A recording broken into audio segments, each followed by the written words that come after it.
Welcome to Miyaji flowers of চ্যানেলের পক্ষ থেকে সবাইকে হাই হ্যালো। আমি বাহরাইন থেকে বলছি মোহাম্মদ ইয়াসিন মিয়াজি। সবাইকে আসসালামু আলাইকুম ওয়া রাহমাতুল্লাহি ওয়া বারাকাতুহু। সম্মানিত প্রিয় গাইস, আজকের কন্টেন্টটি তৈরি করছি, আপনাকে যদি কেউ কখনো ঠকায় তাহলে আপনি কি করবেন, কি করলে আপনার মনকে আপনি শান্ত করতে পারবেন এবং আপনার কষ্টকে কিভাবে ভুলে থাকতে পারবেন। অ্যাকচুয়ালি যদি আপনি চিন্তা করেন তাহলে আসলে কেউ আমাদেরকে ঠকায় না। সে ধরেন আপনার কথায় আমি ধরে নিলাম আপনাকে কেউ ঠকাইছে, সেটা হয়তো পারিবারিক জীবনে হতে পারে, অর্থনৈতিক জীবনে হতে পারে, অফিসিয়াল লাইফে হতে পারে এবং প্রেমিক প্রেমিকার পর্বে হতে পারে। অর্থাৎ যে কোনো বিষয়, যে কোনো ব্যাপারে কেউ যদি আপনাকে কখনো ঠকায় তাহলে আপনাকে বুঝতে হবে আপনি একজন সৌভাগ্যবান মানুষ।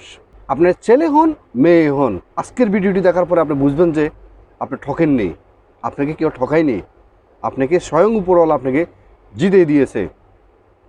আর ভবিষ্যতে আপনি প্রস্তুত থাকেন, কেউ যদি আপনাকে কখনো ঠকায় এক সেকেন্ডের জন্য কখনো মন খারাপ করবেন না। এই জন্যেই মন খারাপ করবেন না কারণ এই পৃথিবীর মানুষ কখনো আপনাকে ঠকাইতে পারে না।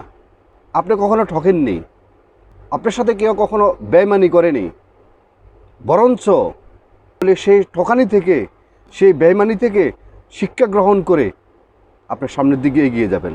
এখন আসেন, আমি কেন বললাম যে আপনি একজন সৌভাগ্যবান মানুষ। মানুষ কখন একজনের সাথে ব্যাকআপ করে বা একজনের সাথে বেইমানি করে, বা আপনার কথা অনুযায়ী আমি বলতেছি, আপনার সাথে বেইমানি করলো বা আপনাকে ঠকালো, সর্বশেষ কিন্তু কখনো মানুষ কাউকে ঠকায় না, কারোর সাথে কখনো কেউ বেইমানি করে না। সেটা হয়তো শুরু থেকে বা মাঝামাঝি টাইমে মানুষ এই কাজটা করে থাকে। আপনার তো বাকি জীবন সম্পূর্ণটা রয়ে গেল, আপনাকে সে মাঝামাঝি অবস্থা যখন আপনার সাথে যখন সে বেইমানি করলো বা আপনার সাথে আপনাকে ঠকালো, আপনি প্রথমে বলবেন আলহামদুলিল্লাহ। এই জন্য আলহামদুলিল্লাহ বলবেন, সে যে আপনাকে সে ঠকাইছে, এই জন্য ঠকাইছে, সে কখনো আসলে প্রকৃতপক্ষে আপনাকে ভালোই বাসেনি। আর সেই মিথ্যে ভালোবাসা, সে প্রতারণা যদি কোনো আপনার সাথে যদি সে দীর্ঘদিন লং টাইম যদি আপনার সাথে যদি সেই রিলেশনশিপটা যদি থাকতো তাহলে আপনার ভবিষ্যতে আরও বেশি ক্ষতি হয়ে যেত। আজকে কতটুকু হয়েছে হয়তো বা আপনার কাছে এটা অনেক বেশি, কিন্তু এটা যদি আপনি ভালোভাবে রিয়েলাইজ করেন আসলে এটা কিছুই না, এটা নাথিং। এটা ছিল জাস্ট যে প্রেম ভালোবাসা, যে এটা আবেগ অনুভূতি, এটা ছিল একটা সাময়িক একটা আবেগের বেলা ভাষা। মানে আপনি একটা আবেগের বেলা ভাসছেন, সেই জন্য আপনার কাছে মনে হচ্ছে যে এটা অনেক বড় একটা বিষয়। প্রকৃতপক্ষে এটা অনেক বড় বিষয় নেই। যেহেতু আপনার সাথে সে মাঝামাঝি টাইমে যেহেতু আপনার সাথে ব্যাকআপ করে ফেলছে বা আপনার সাথে প্রতারণা করছে বা আপনার সাথে রিলেশনশিপ ক্লোজ করে ফেলছে বা আপনাকে সে ঠকাইছে বা আপনার কথা অনুযায়ী, তাহলে আমি মনে করব এটা অত্যন্ত ভালো কাজ করছে। এটা উপরওয়ালা আপনাকে বাঁচাই দিছে। কেন বাঁচাই দিছে? যদি এই মিথ্যে রিলেশনশিপটা যদি কোনো আপনার সাথে লং টাইম হতো তাহলে আপনার লাইফে আজকে যেটুকু ক্ষতি হয়েছে তার চেয়ে ডবল বেশি গুণ আপনার সাথে আরও বেশি ক্ষতি হতে পারতো। তাহলে আজকে আপনি যেটুকু ক্ষতি হয়েছে এতটুকু আপনি ব্যাকআপ দেওয়ার চেষ্টা করেন। ছেলে মেয়ের সাথে বা মেয়ে ছেলের সাথে যে যাকে ঠকাইছেন, এই ঠকানোটার মাঝখানে যে জিনিসটা কাজ করে সেটা হলো যেটা আমরা দুজনেই জানি না, ছেলেও জানে না, মেয়েও জানে না, যে আমরা এই জন্যই জানে না যেহেতু আমরা দুজনে আবেগের বেলা বাসি। আমরা যখন আবেগের বেলা বাসি তখন যে মিথ্যা ভালোবাসা বা মিথ্যা ছলনাটা এটা বোঝার মতো কখনো কায়দা থাকে না। তো যেহেতু আপনার সাথে সে মাঝামাঝি টাইমে যেহেতু আপনার সাথে ব্যাকআপ করে ফেলছে, এখান থেকে শিক্ষা গ্রহণ করে আপনি আপনার সামনের দিকে এগিয়ে যান। এখন আপনি আমাকে বলতে পারেন যে আমি তো তাকে বলতে পারতেছি না, তাহলে আমি কি করব? সেটার একটা মেডিসিন আছে, সেটা হলো আপনি শুকরিয়া আদায় করার পাশাপাশি আপনি তাকে ভোলার চেষ্টা করতেছেন, তাহলে আপনাকে করতে হবে আপনার সাথে যে সময়টা তার পাসিং হয়েছে, সময়টা কাটছে, তার যে সমস্ত নেগেটিভ বিষয়গুলো আছে সেই নেগেটিভ বিষয়গুলো আপনার মাইন্ডে নিয়ে আসেন, আর নিয়ে এগুলো ভাবেন, কল্পনা করেন। দেখবেন যে যত বেশি তার নেগেটিভ মাইন্ডগুলো যখন ভাববেন, যে সে একটা মানুষ তো কখনো 100% সব দিক থেকে ভালো হতে পারে না, 100% সব দিক থেকে আবার খারাপ হয় না। তো তাহলে আপনি যখন তাকে আবেগের বেলা বেসে যখন তাকে আপনি ভালোবাসতেন তখন তার খারাপ দিকগুলো আপনার নজরে আসার পর আপনার সেগুলোকে কর্ণপাত যেহেতু করেন, এখন এগুলো নিয়ে ভাবেন।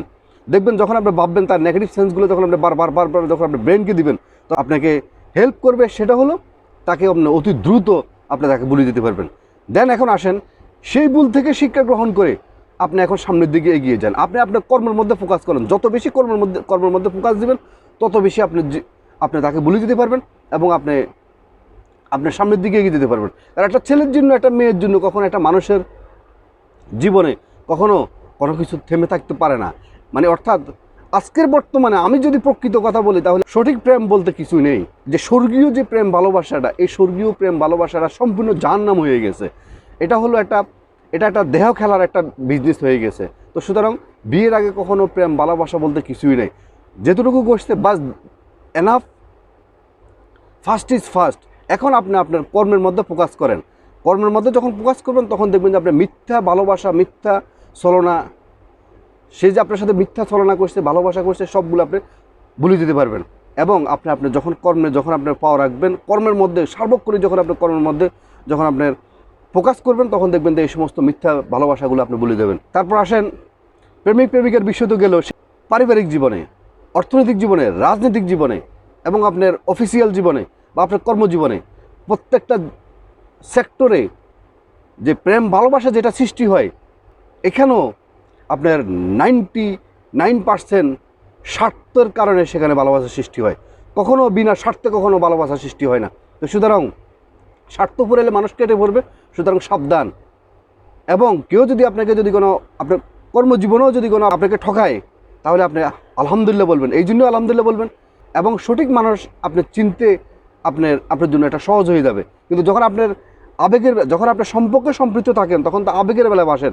সেই সম্পর্কটা কি আপনার স্বার্থের সম্পর্ক নাকি অ্যাকচুয়াল আপনার ভালোবাসার সম্পর্ক, এগুলো তখন আমরা কেউ বুঝতে পারি না। এই জন্য বুঝতে পারি না, যেহেতু আমরা আবেগের বেলায় বাসি। তো এখন আসেন, যেহেতু সে আপনাকে ঠকাই চলে গেছে, সেটা অফিসিয়াল হোক, রাজনৈতিক হোক, অর্থনৈতিক হোক, পারিবারিক হোক, যে কোনোভাবে যে কোনো পরিস্থিতি যখন সে আপনাকে ঠকিয়ে চলে গেছে, তখন আপনাকে বুঝতে হবে যে আপনার সাথে রাইট করছে এবং এটা আপনার জন্য উত্তম কাজ করছে। এবং আপনি এখন সঠিক মানুষ চিনতে আপনার আর ভুল হবে না। এবং আপনি সঠিক মানুষ চিনে ফেলছেন, তাহলে আপনার ভবিষ্যৎ জীবন আপনি আরও সুন্দর করতে পারবেন। এখন আপনার কাজ হলো বাস অনলি আপনি আপনার কাজের মধ্যে ফোকাস করেন। যখন আপনার কাজের মধ্যে ফোকাস করবেন, তখন দেখবেন যে আপনার জীবনে যত কষ্ট, দুঃখ, গ্লানি এবং ডিপ্রেশন, অন্ধকার, সমস্ত কিছু কেটে যাবে। ওই যে মিজানুর রহমান আজারি একটা কথা বলছেন, গভীর অন্ধকার বা আধারকে দেখে কখনো ভয় পাবে না, আধারের আড়ালে লুকিয়ে আছে আলো। অন্ধকার পালিয়ে যাবে যখন তুমি উঠে দাঁড়াবে। তো সুতরাং এখন আপনি উঠে দাঁড়ান।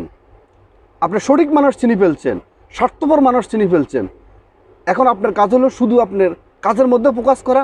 দেখবেন যে আপনার যত গভীর অন্ধকার হোক, অমাবস্যা হোক, সমস্ত অন্ধকার কেটে আপনার জীবন সুন্দর এবং সফলিং হবে। আজকের মতো ভিডিওটি এখানে শেষ করলাম। আপনাদের যদি ভিডিওটি ভালো লাগে থাকে, অবশ্যই একটা লাইক, একটা কমেন্ট এবং শেয়ার করতে বলবেন না। এবং যিনারা নতুন, অবশ্যই মিয়াজি ফ্লাওয়ার্স চ্যানেলকে সাবস্ক্রাইব করে সাথে থাকবেন। এবং যিনারা ইতিপূর্বে সাবস্ক্রাইব করছেন, আপনাদেরকে অসংখ্য ধন্যবাদ। আবারও মিয়াজি ফ্লাওয়ার্স চ্যানেলের পক্ষ থেকে সবাইকে আসসালামু আলাইকুম ওয়া রাহমাতুল্লাহি ওয়া বারাকাতুহু।